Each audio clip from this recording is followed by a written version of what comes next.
Bienvenue dans 10 minutes, le podcast des Français dans le monde pour aider tous ceux qui se préparent ou qui vivent de près ou de loin la mobilité internationale. Je suis Gauthier Saïs et j'ai le plaisir de passer 10 minutes avec Emma et Clémence. C'est l'heure de notre rendez-vous avec les livres et l'IRECA.com. 10 minutes. 10 minutes.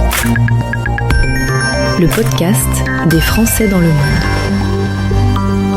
Et pour commencer, soyons polis, souhaitons une bonne année, une bonne santé à nos invités. Bonjour Emma et Clémence. Bonjour Gauthier, et bonne année à tous. Bonne année 2026. Alors on ne sait pas ce que nous réserve l'année 2026. Bon, elle a commencé un peu chelou, mais heureusement pour se divertir et pour penser à autre chose, il y a les livres. D'ailleurs, ça s'est bien passé la saison de Noël pour l'IRECA ? Ouais, tout à fait. Gauthier, les gens continuent à adorer les livres, à les acheter pour eux, mais aussi pour les offrir pour leurs proches, des romans, des BD, des livres jeunesse.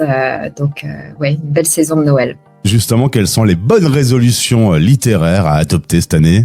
Justement, Gauthier, chez l'IRECA, ce qu'on adore, plutôt que simplement des bonnes résolutions, c'est les appeler nos résolutions littéraires. On veut surtout pas se mettre la pression, mais plutôt pour juste se remettre la lecture au cœur de notre quotidien, où que l'on vive dans le monde, grâce à l'IRECA. Et ça peut commencer très simplement avec des objectifs accessibles et motivants. Simplement, on peut se dire lire 10-20 minutes par jour pour s'y remettre doucement, lire au moins une œuvre avant ou après son adaptation en film ou en livre.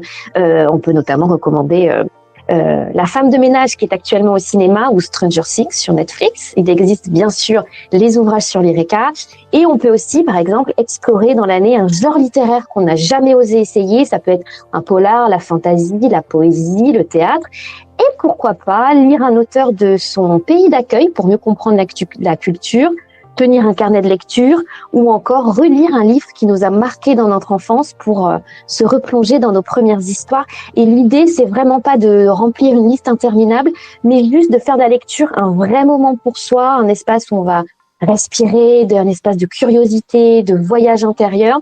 Et justement, si vous cherchez des nouvelles idées pour agrémenter vos résolutions littéraires et compléter votre pile à lire, on a de belles surprises pour vous. Et donc, je vais laisser Emma vous parler de la rentrée littéraire d'hiver, parce qu'elle vous a préparé une super sélection. Et alors, concernant la rentrée littéraire d'hiver, évidemment, vous, auditeurs aux quatre coins du monde, c'est peut-être l'été pour vous, c'est la magie de notre planète.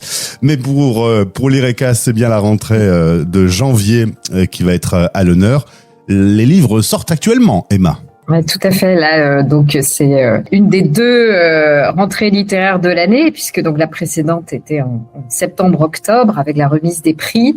Mais il y a un autre temps fort qui se développe de plus en plus, qui est la rentrée littéraire de janvier, avec cette année beaucoup de belles parutions très attendues de nos plumes françaises. Je vais vous en énumérer quelques-uns, à commencer par Pierre Lemaitre, qui sort son roman très attendu, Les Belles Promesses. Donc Pierre Lemaitre, le maître du suspense, qui nous offre une plongée addictive dans le secret d'une famille. Donc tension garantie ici. On a également Mélissa d'Acosta, donc qui nous emporte dans Fauve, qui est un roman poignant sur la résilience et les liens sororaux qu'on dévore littéralement d'une traite. Marie-Hélène Lafont, dans un genre différent avec Hors-champ, qui nous emmène dans le Cantal à la découverte ou la redécouverte des silences des terres oubliées. Delphine de Vigan également, qui signe Je suis Romane Monnier, qui est un thriller psychologique glaçant autour de l'identité. Vous verrez, si vous le commencez, vous n'arriverez pas à le lâcher. Nous avons également Philippe Besson, élégant comme toujours, qui pose ses valises en Italie avec une portion en Italie, qui nous parle de souvenirs d'amour fugaces et sous le soleil italien, donc nostalgie chic, très sympa. Enfin, j'évoquerai aussi Gaspard Koenig, qui nous plonge dans un futur aquatique avec son livre Aqua, et qui nous offre ici une réflexion percutante sur notre monde en péril. Et puis pour finir en beauté, Alexandre Jardin, qui célèbre la liberté avec La femme inventa d'amour. pour tous ceux qui seront à la recherche de quelque chose de léger et d'éclatant. Eh bien, c'est noté, Emma. Je rajoute également pour tous ceux qui ont prévu de passer quelques jours en prison, le livre de Nicolas Sarkozy, qui est un guide pratique, toujours utile à avoir sur soi.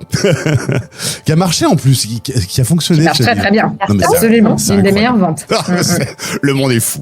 Alors, développement personnel, notre sujet du jour. Clémence va s'aligner avec elle-même et va nous conseiller quelques livres. Tout à fait. Je trouve que ce sont des livres qui vont être parfaits justement pour accompagner les nouveaux départs en janvier, quand on veut prendre soin de soi.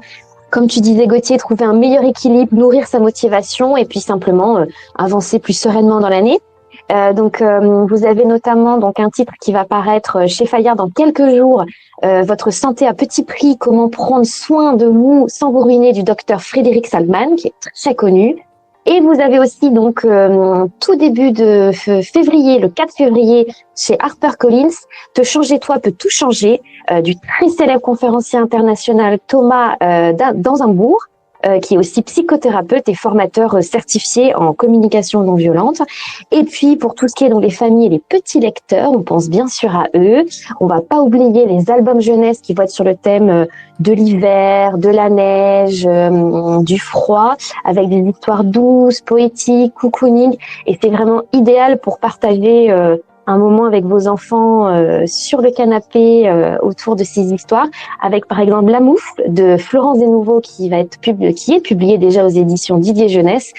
Et mon coup de cœur de l'hiver qu'on adore avec ma fille de 3 ans, qui a été publié, il me semble, l'année dernière ou il y a 2 ans, Le cadeau de l'hiver de Mime aux éditions Milan Jeunesse. Et c'est vraiment, l'autrice va nous offrir un texte qui va être empreint de tendresse, sublimé par des illustrations absolument incroyables de Nathalie Ragondet. Et c'est un album qui va célébrer autour d'un petit chien perdu, cœur de l'hiver, et qui va vraiment célébrer l'entraide, la chaleur d'un foyer. Et ça va être à lire, à relire, blotti autour d'un plaid. Je vous dis, c'est vraiment un énorme coup de cœur que ma fille veut relire absolument tous les soirs.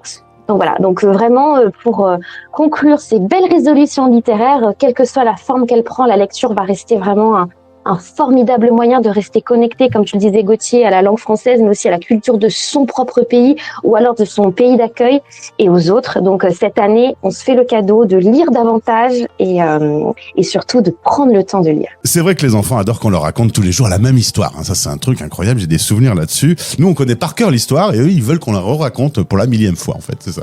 Complètement. Ouais, tout à fait. Emma, Clémence, merci pour vos bons conseils littéraires. C'était notre rendez-vous avec lireka.com. Un petit rappel quand même, où que vous soyez dans le monde, vous pouvez commander des livres et les recevoir sans frais de port grâce à cette plateforme qui vous attend et qui est partenaire sur la radio des Français dans le monde. Du coup, on se donne rendez-vous dans quelques semaines pour la suite des livres à conseiller. Je vous souhaite un excellent mois de janvier. Merci.